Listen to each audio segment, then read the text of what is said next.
It takes more than guts to be a gangster. It takes good ideas, and I hope these ideas help you.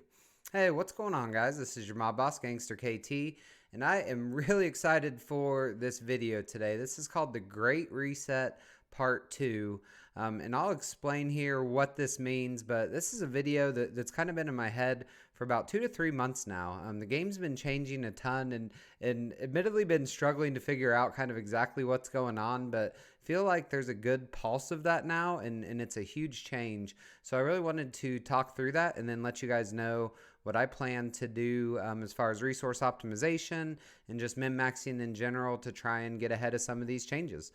So let's talk about this here. So we are seeing the second great reset, and want to give a shout out to one of the legendary content creators, Philosopher. It was quite a while ago, but he had done a video called The Great Reset. And you know, I shamelessly stealed Stockwatch from him, so I thought I'd steal this too. But it was a really cool video, and it was when Silver Surfer came out. I think maybe, you know, 1 to 2 years into the game.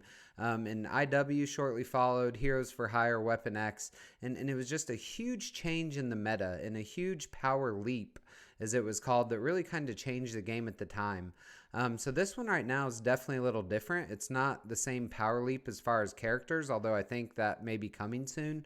But it is a huge change in just how you manage resources in this game and really what we're seeing in general. So I want to talk about what is changing, what I think is coming next, and then again, what to do.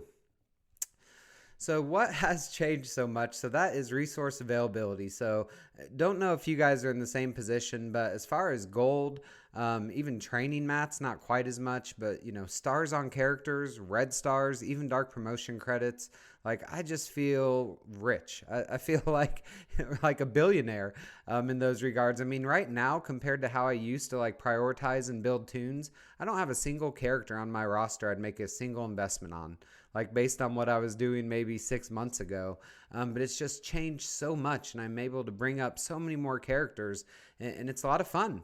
There's no question. Again, even the dark promotion credits that were so rare, with that battle pass, if you're buying that, you're getting over 6,000 of those a month, and that is just an unbelievable change from what it used to be. I'll say blue ISO 4 and 5 is still a little gated, but I don't think those are really game changing, and I think you have enough of those to do on your best characters and the ones where it's really valuable. Diamonds is definitely different. That is a stopgap right now, and I'll say a stopgap to what's next. The whales need something, you know, right? The whales have been in this position for a while, probably permanently, but everyone else is catching up right now because of how available resources are. So that definitely is a signal. And again, this has to just be a transition. You know, we can't all have what we want all the time, even though it feels great right now. So what do I think is coming next? So some of this, since putting this video together, we've heard rumors about now, and that's mainly around level 100, right? It sounds like that's coming either the next patch or worst case, the one after that, or maybe best case, depending on how you look at it.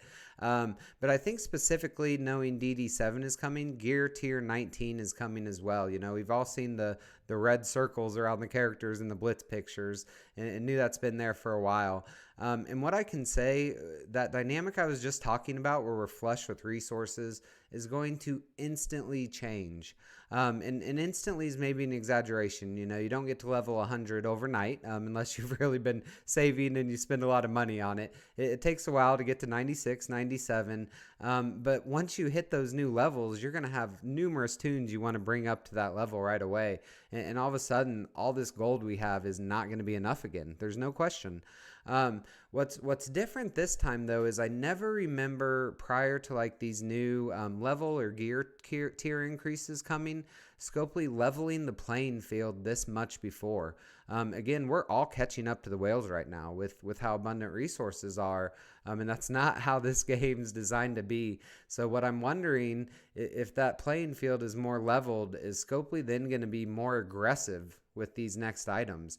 You know, is the gold requirement for level 100 going to be even more crazy than what the level 95's been? Is gear tier 19 going to be extremely rare and very expensive? And I think so. I think kind of like we're seeing with diamonds, they'll have a more separation there to give the whales more things to buy, right? And more reason to buy them. So don't know if that's going to happen, but this is different than we've ever seen before, and I think that's part of what will play out. Obviously, DD7 is coming. Very excited about that.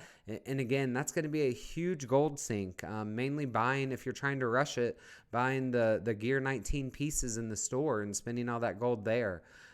So that is coming next. So let's talk about, what's going on now, what's coming next. How can we take this information and piece it together to really try and get ahead with our rosters? So the first thing, I have been more liberal recently. I've been doing upgrades again that 6 months ago I wouldn't have been doing with my roster at this point, with how much more resources I've had. But I'm definitely keeping an eye on the future, and I'll say that's going to start with the next patch. So we know 2 new raid teams are coming. From what it sounds like, that's my understanding. But me personally, like one for the raids my alliances are doing, I can do those lanes. I mean, Bio's a huge pain, but with Big Scrawl, it's still doable. So, I want these new teams, but it's probably going to be like Pegasus was for me when they come out. I'll really do a minimal investment I need to be able to auto the raids, and then I'll stop unless one of those ends up being incredibly useful for Crucible, which is very possible. And then I think it's more important.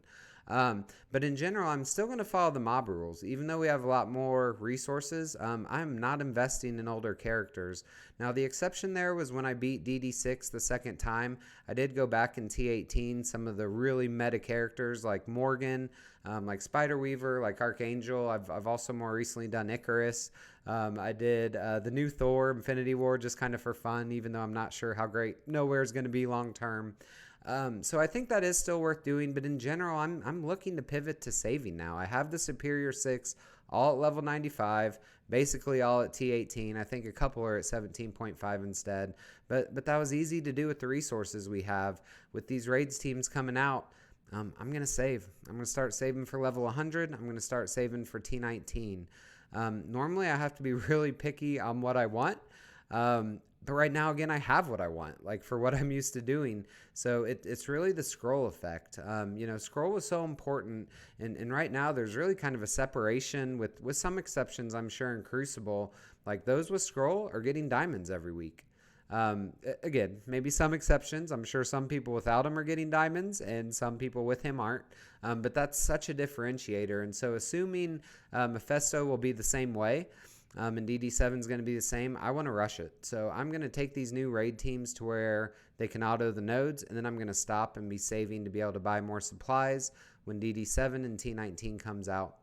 I think one other thing that's a little way to get ahead right now, and I'll say credit to Mobile Gamer. I saw this in his video and completely agree. The gold promo credits are almost becoming worthless. But the only way to have value in those is to need to use them to take characters to 6 or 7 red star, and there's no value in them just sitting there. So I actually think the 7 red star orbs at this point are worth converting to the 5 diamond credit. And then, use 6 red star orbs when the new characters come out, knowing you aren't going to get that 7th yellow star on them until way after you'll be able to buy that 7 red star with your gold promos. So that way you're still able to use your gold promos, but that's going to start building those diamond credits a little faster. And right now where they're just so rare and so valuable. So again, credit to Mobile Gamer, but thought it was a great idea and did want to share that because that's one of the few really ways to min-max right now with how available all the other resources are. I'll say one other thing not listed on here, but I am also starting to buy the arena credits. My arena currency is definitely low, but I have all kinds of those Gray Alliance credits and don't really care to use them on a teal orb anymore, teal gear orb. So I am starting to buy more arena credits so I can buy more of those T16 pieces and also make sure I can farm Sylvie in there. So just another little tip that's helping me right now. But that, in general, is how I plan to handle and try and get ahead of this huge Great Reset Part 2. So, guys, that is my video for today. I hope you found this helpful. I'm sure you are feeling this huge shift in the game. And this is what I plan to do to get ahead of it, to try and stay up with the whales and in the meta. We'll see how it goes, but I think it's a pretty solid plan. So, as always, I give you my word that this is the best advice I have. All I have in this world is my balls and my word, and I don't break them for no one. Peace!